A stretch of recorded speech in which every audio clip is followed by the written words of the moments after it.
Living a Word-Filled Life, and we are on this series called Good Enough.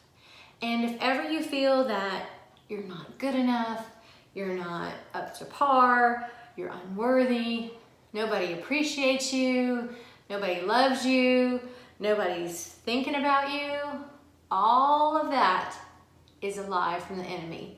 And we learned last week in John 10:10 that the thief comes only to steal and kill and destroy. I have come that they may have life and have it to the full. So God's intention is for us to have a good life and have it to the full. But the enemy comes in and tries to destroy that narrative. And a lot of times we believe it, and then we start to have our little pity party because we think we're not good enough, and you are good enough. We also learned in Jeremiah 1:5 last week that the word says, "Before I formed you in the womb, I knew you. Before you were born, I set you apart." This applies to everyone. So even before you were born, God breathed life into you and set you apart and knew what He had in store for your life. So then you're probably going, yeah, but I have this problem and I have that problem. Well, the enemy's come in, and he's come in to mess with your life. And we mess up. We mess up every day. We sin all the time.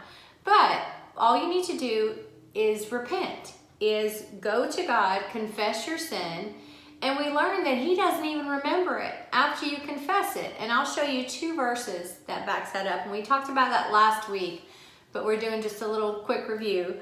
But Isaiah 43, verse 25 says, "I, even I, am He who blots out your transgressions for my own sake and remembers your sin no more."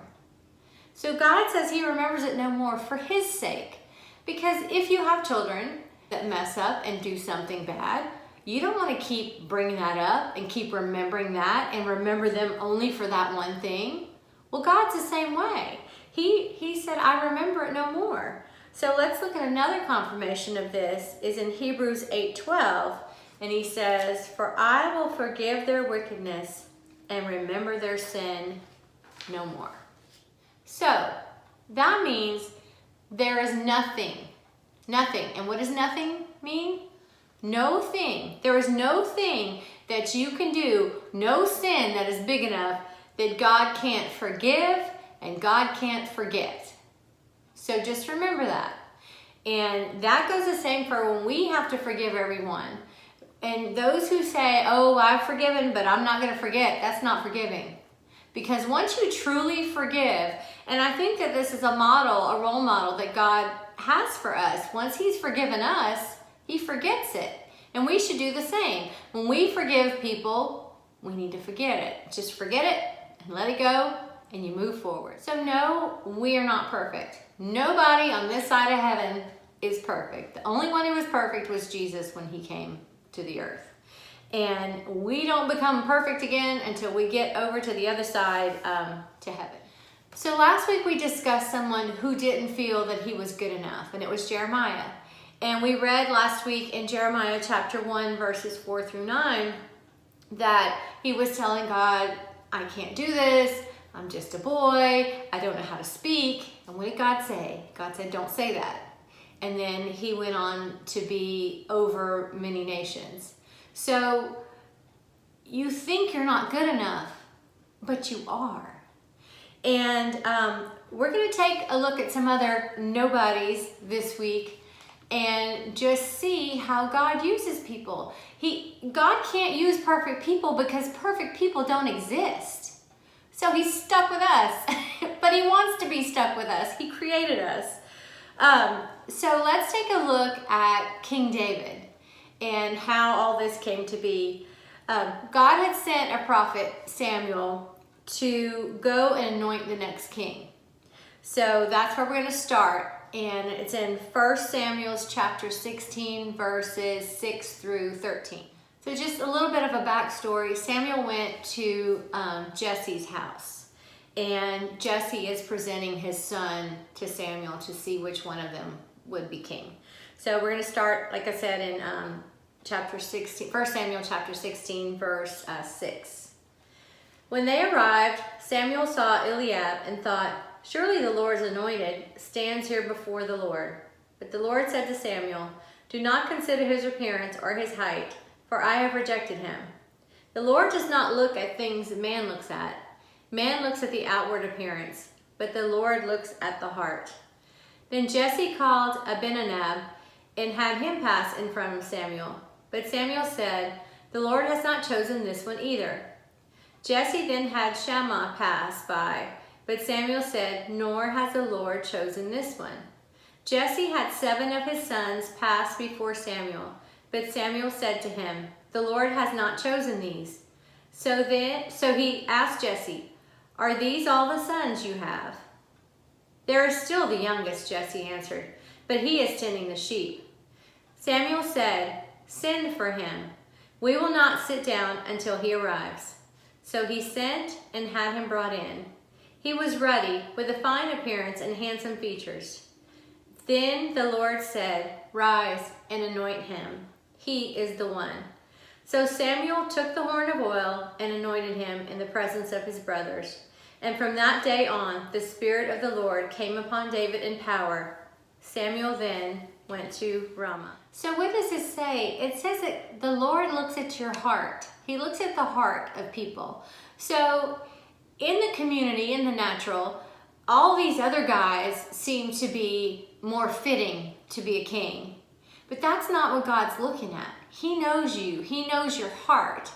And even though Jesse had discounted David by having him just stay in the field. He's like, "Don't even bother. You're not worthy to even be considered." And how many times has that happened to you where someone, even in our own families, that, "Oh, you're not good enough for that. You're not worthy enough for that. Don't even bother." Well, guess what? God doesn't listen to all that negative stuff, and you shouldn't either. Because God knows that you are worthy. He made you. He made you. Do you think, "Oh, well, he made like millions and millions and millions of people, but he messed up on you. Sorry, you're a flaw. You didn't pass inspector number 12.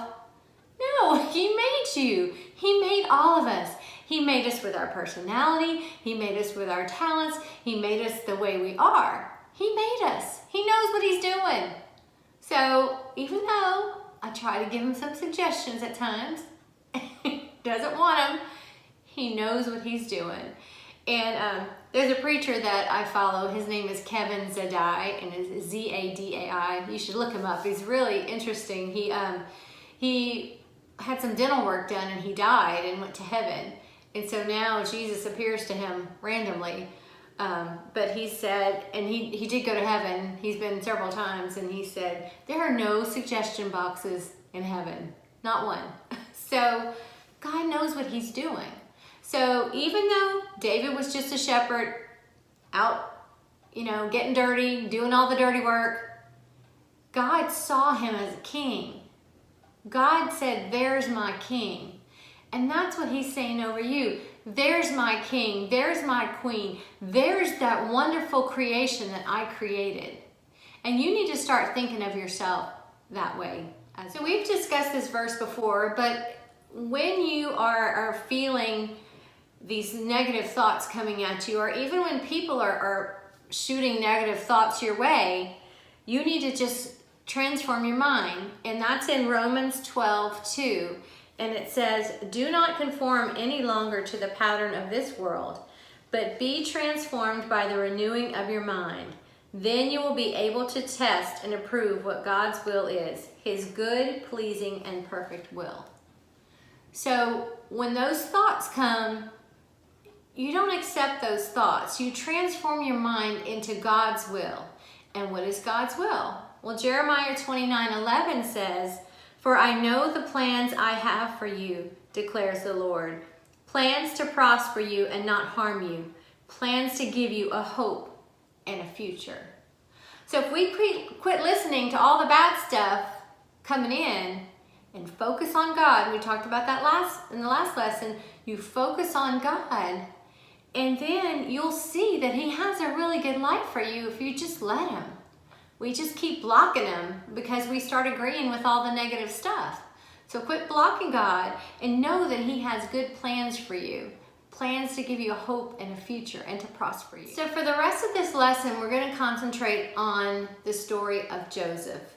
And he is Jacob's son. And remember, Jacob was renamed by God. He renamed him Israel.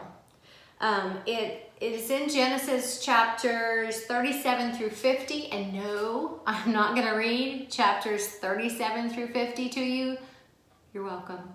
I'm going to just highlight the different things that happened along the way.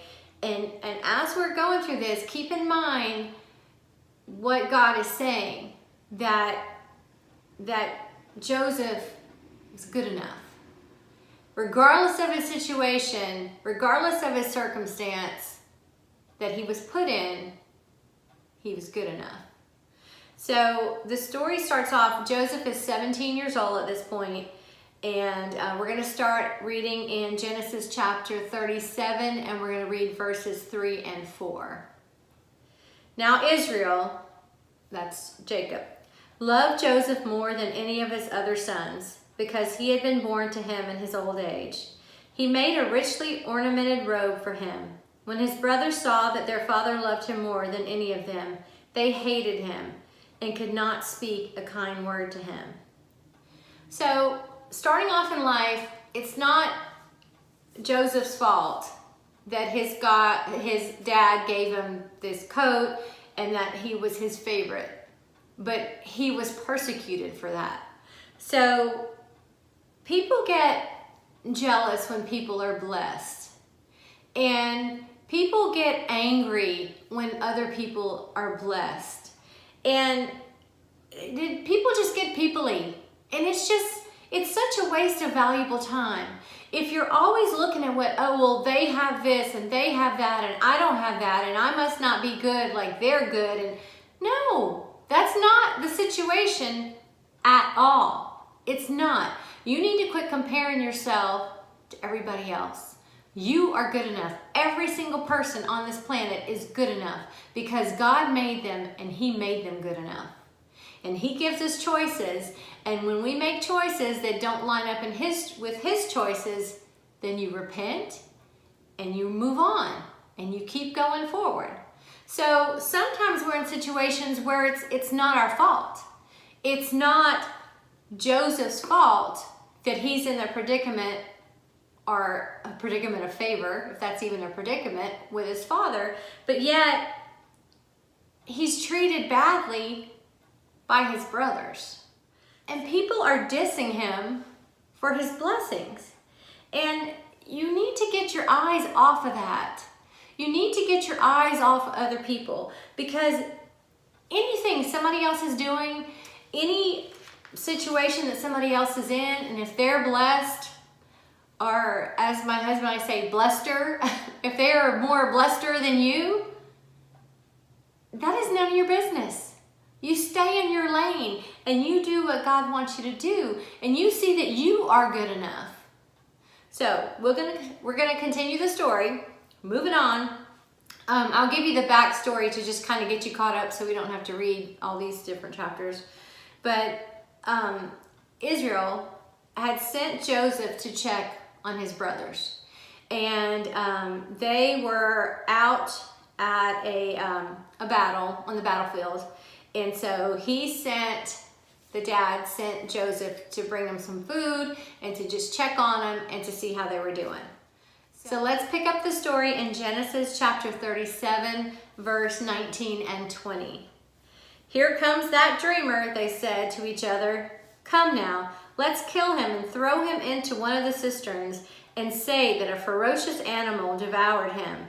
Then we'll see what comes of his dreams. Okay, so his own brothers are after him, and his own brothers, they're plotting to kill him. But one of the older brother, Reuben, he said, no, let's not murder him. He talked him out of murdering him, but they ended up selling him and they sold him into slavery. So we're going to pick up in chapter 37, verse 36. Meanwhile, the Midianites sold Joseph in Egypt to Potiphar, one of Pharaoh's officials, captain of the guard. So the guys that picked him up on the road bought him, and then they brought him in, and then they sold him to the captain of the guard, and his name was Potiphar. So we'll pick up in chapter 39 and read verses 1 through 6. Now Joseph had been taken down to Egypt. Potiphar, an Egyptian, who was one of the Pharaoh's officials, the captain of the guard, bought him from the Ishmaelites who had taken him there. The Lord was with Joseph, and he prospered, and he lived in the house of his Egyptian master. When his master saw that the Lord was with him, and that the Lord gave him success in everything he did, Joseph found favor in his eyes and became his attendant. Potiphar put him in charge of his household, and he entrusted to his care everything he owned. From the time he put him in charge of his household and of all that he owned, the Lord blessed the household of the Egyptian because of Joseph. The blessing of the Lord was on everything Potiphar had, both in the house and in the field. So he left in Joseph's care everything he had.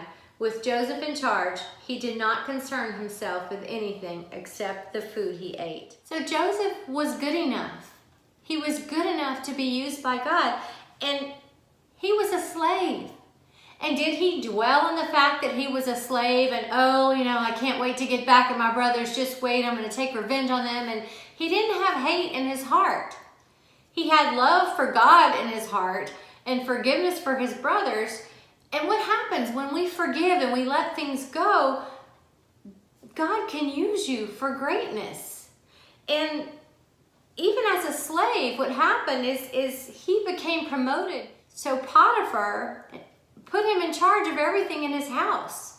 So you can be promoted and God can use you, and it doesn't matter what situation you're in. So if you think, oh, I don't have enough money, or oh, I wasn't born into this right family, or oh, I wasn't born on this side of town, or oh, I'm in this country. It doesn't matter. This guy was a slave. He was a slave, and God promoted him where he was. And the key to it all is that he kept his eyes on God, and he didn't dwell on things that had happened to him. He didn't blame others, although it wasn't his fault. It wasn't his fault that his brothers sold. They sold him because they were jealous of him. So we're going to keep reading verse 6b and 7. So apparently Joseph was a hottie, and the missus decided she liked him. So the plot thickens. So we're in Genesis chapter 39, verse 6b, and we're going to read 7. Now Joseph was well built and handsome.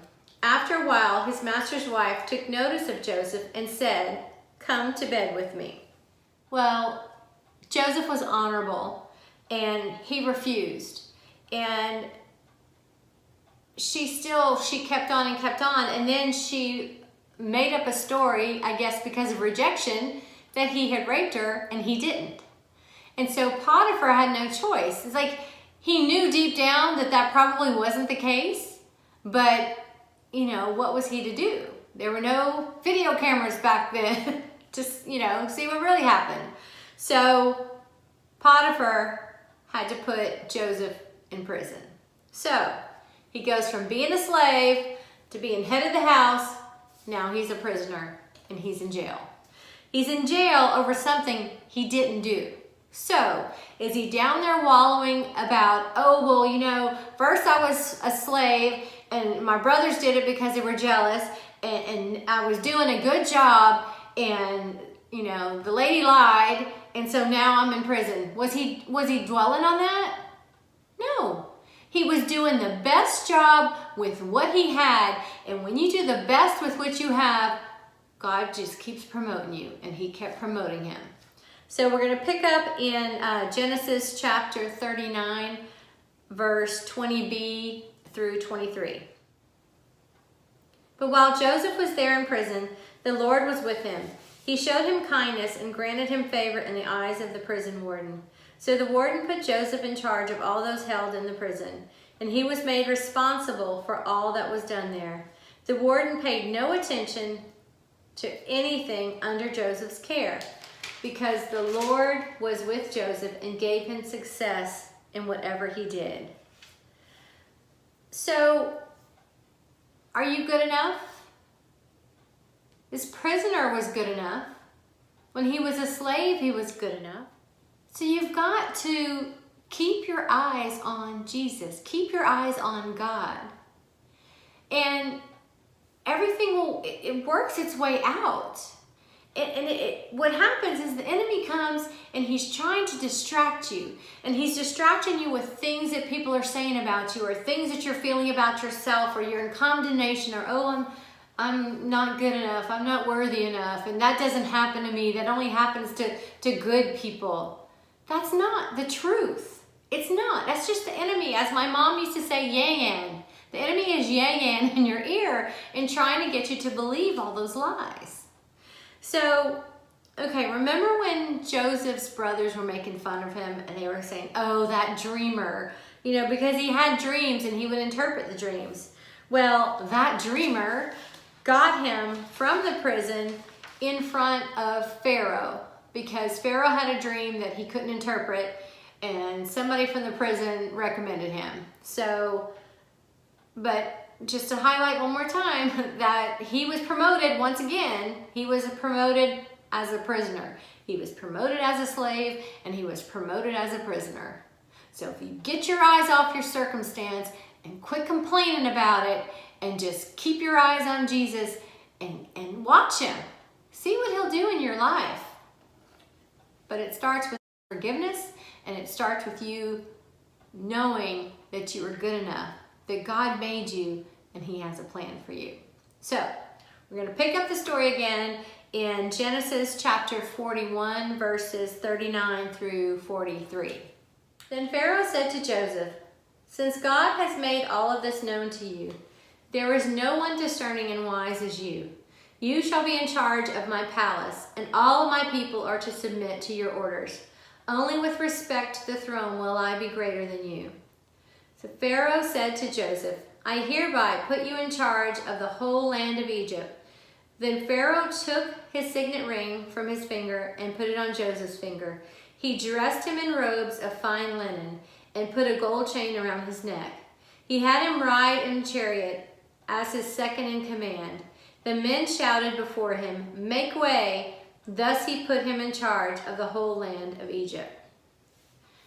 Look at how God works. Okay.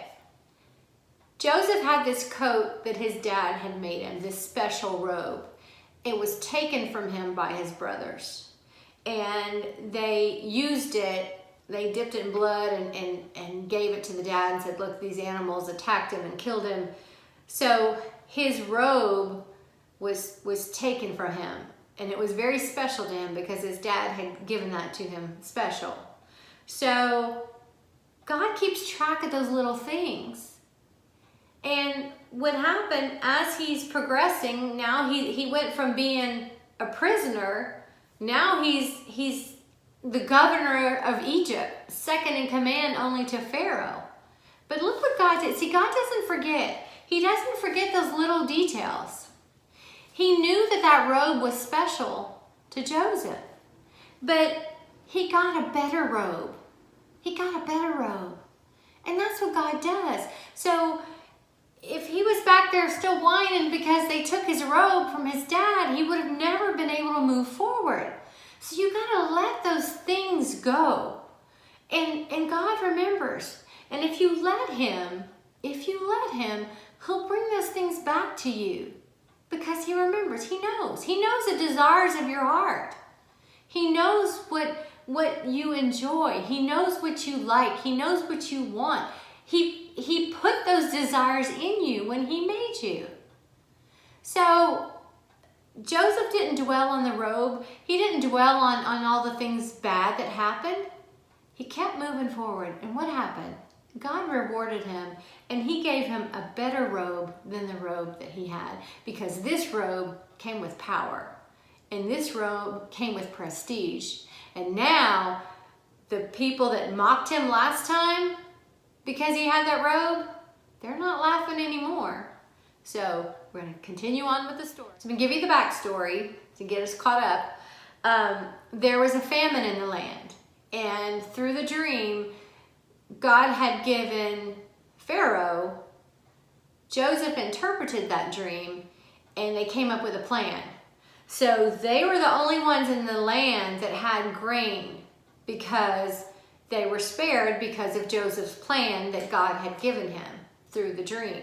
So Joseph's brothers were in another area, and they knew the only grain left was in Egypt. So Israel sent all of his sons, except there was a younger brother who was born after Joseph left. His name was Benjamin, but he stayed back. So they went to get grain. Well, when they first appeared, they didn't recognize Joseph, but he recognized them. So he had to leave the room. He was very emotional about the whole situation. So they don't recognize him, but he sends everybody else out of the room except the brothers. So now they're terrified because they think, oh no, you know, something bad's about to happen to us because of what we did to our brother. So they've carried this guilt with them all their lives, and it's showing on them that they have this guilt for what they did. So what happens is we're going to start in chapter 45 of Genesis, verses 3 and 7. Pick up with the story. Okay, Joseph said to his brothers, I am Joseph. Is my father still living? But his brothers were not able to answer him because they were terrified at his presence. Then Joseph said to his brothers, come close to me. When they had done so, he said, I am your brother Joseph, the one who you sold into Egypt. And now do not be distressed, and do not be angry with yourselves for selling me here, because it was to save lives that God sent me ahead of you. For 2 years now, there has been a famine in the land, and for the next 5 years, they will not be plowing and reaping. But God sent me ahead of you to preserve for you a remnant on earth and to save your lives by a great deliverance. So he's comforting them, and they're the ones who almost killed him, but sold him away to slavery. And they're just, you know, scared because now they're like, oh no, what's going to happen now? He's going to have us all killed.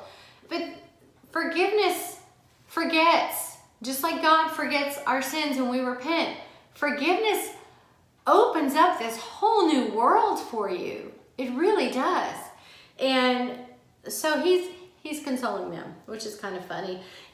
You can read this on your own. It's really interesting. He kind of messed with them a little bit by telling them that they were spies, and he played around just a little bit, but it wasn't harmful to him. So let's look at the end of the story. But Joseph said to them, don't be afraid. Am I in the place of God? You intended to harm me, but God intended it for good to accomplish what is now being done, the saving of many lives. So then, don't be afraid. I will provide for you and your children. And he reassured them and spoke kindly to them. So, are you good enough? God made you. It doesn't matter what circumstance you're in. It doesn't matter what's going on. It doesn't matter who wronged you. It doesn't matter who put you in the situation that you're in. God can take a child who doesn't speak well, like he did with Jeremiah, and put him over nations.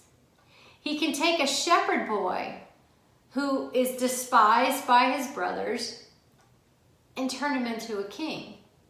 He can take someone who is a slave, someone who is a prisoner, and someone who is a dreamer, and put them in charge of saving a nation. So look at what's going on in your life and examine why you're not moving forward. Is it because you think you're not good enough? Well, you are. Is it because someone or something puts you in that circumstance that you're in and you feel like you can't get out. That's not true. You're never stuck where you are. Never, ever are you stuck where you are. God has a plan. Remember we read it in 29:11, Jeremiah 29:11, plans to prosper you, give you a hope and a future. God has plans for you. And that's not just for a select few people. That is for everybody. That is God's will for everybody. So you need to quit looking down on yourself and quit whining about the circumstances you're in and know that God has a plan for you. But that plan includes two things. Love God, love your neighbor. Those two things. And if you have forgiven, that means you love your neighbor. It also means that you love God because you're doing what He wants you to do. So thank you for being here this week. Next week, we're going to talk about some more losers that God has in the Bible and see how we can relate to their situations. And just know you are good enough. You're not perfect. Nobody is. But you're good enough. And that's all that God needs to work with. He needs somebody who's good enough. And you, my friend, are good enough. So if you could please share these teachings with somebody, maybe tag them on the Facebook page or send them the link to the YouTube channel, I would appreciate it. And I appreciate you being here. Be blessed, and I'll see you next week. Bye-bye.